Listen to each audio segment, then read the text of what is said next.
Hello, hello. I'm bopping on to share with you a little debate that I found myself in on LinkedIn.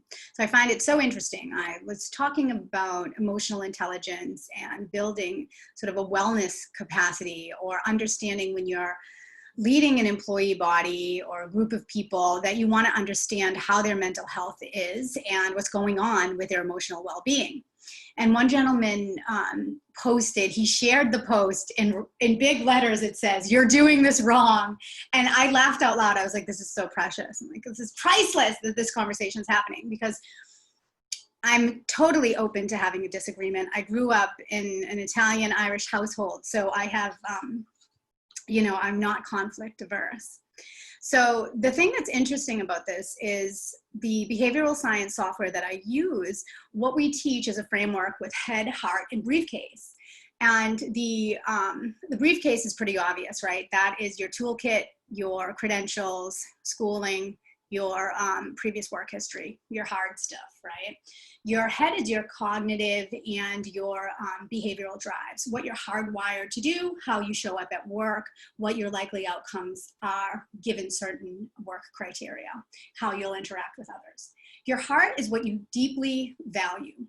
And in times of crisis and in times of rapid change, a VUCA market, what we want to do is really reach people's hearts and connect there to draw alignment.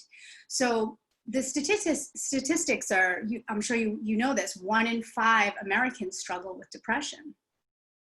So do we need to all be mental health professionals just to be a manager? No, that's too much of an ask, right?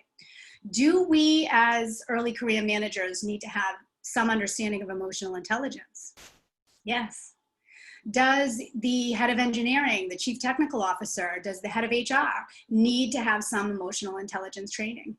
Yes, they definitely should.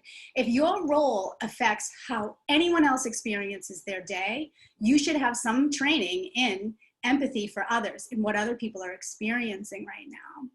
So clinical depressed patients show no averse response to being asked about their depression or what's going on.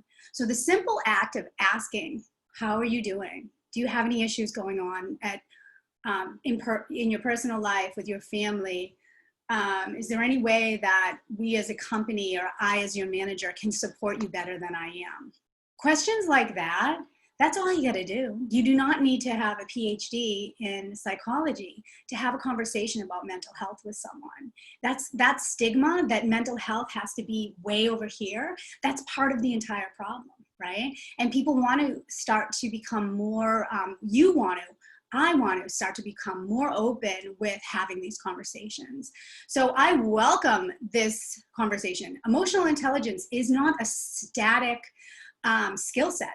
It's advancing, and it's advancing right now. And part of that growth is going to be folding in understanding mental health and what's going on with your people that you're leading. So thank you so much. If you want to take your EQ to the next level, book a call with me. I'd love to talk to you about it.